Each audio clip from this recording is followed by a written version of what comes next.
Okay, let's start with a little typography don'ts and typography do's. We'll start with the don'ts. Do not use too many different typefaces on a page.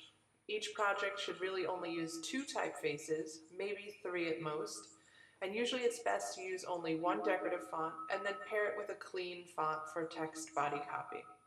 So do not use too many typefaces at once. You will confuse and disorient the viewer. Do not switch from serif to sans serif fonts multiple times. This will only confuse the viewer. Readability is the #1 thing you should be worried about, because no matter how cool you might think it looks, if the audience can't read the intended message, then it is not a successful design. So do not switch from serif to sans serif. It's okay to use them both in your design, but don't keep going back and forth multiple times. Do not type in all caps in a decorative font. Decorative fonts, and especially script fonts, should never be typed in all caps. Here's a great example why. When it's typed in all caps in script, you can barely read it. Do not type vertically. This is a big one. A lot of amateur student designers end up typing vertically. I can never understand why. The human eye does not like to read words vertically. This will also confuse your viewer and it will distract from your message. So a better alternative would be to flip the words vertically and then align them to another piece of text. So don't type your words going down like this. Do not type vertically. If you want text to go vertically, type it out first, and then, using your black arrow, turn it on its side. Okay? And always have it reading in. So if this was your poster, you would want it to read facing in. Or if you're going to put it over here, it's facing in. So you always want the viewer to be facing into the poster. So no vertical type. Do not use text boxes in Illustrator. And we've went over this before many, many times. Text boxes in Illustrator should only be used for large areas of body copy, usually for magazines or page layouts where there's a lot of text. But posters, business cards, letterheads, and flyers do not need text boxes. The reason is because you cannot scale the text with the black arrow. It will just get trapped inside this box, and you really can't do anything with it.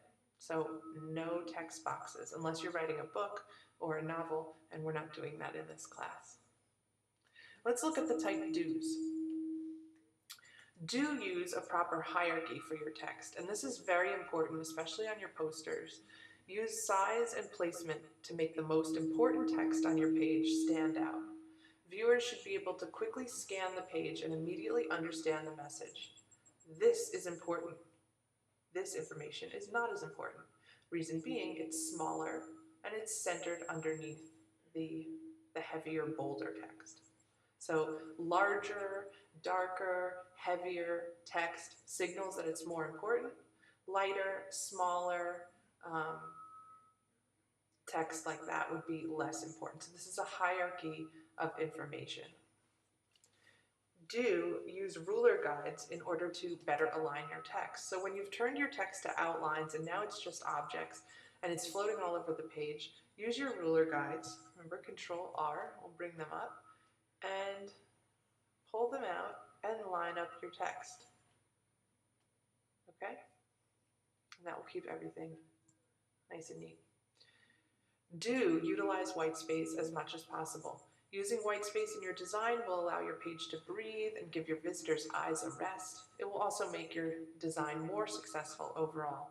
Here's an example of a page that is too crowded, and here's one that has a little bit more breathing room by using more white space.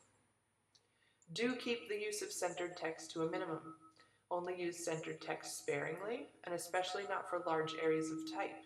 You would never use centering when you're doing an entire column of text or a body of text. Centering works best when it's only used with a few lines. Again, remember, novice or amateur designers always tend to use centered as their alignment of choice. Try to break free of that, try to challenge yourself, and experiment with different alignments. Do use shade variations or colors to help areas stand out more. Whatever the brightest is on the page, or the white area, will be the first to be seen by your viewer. So use the power of color and shading to draw attention to what's most important, and then dull some of the less important information.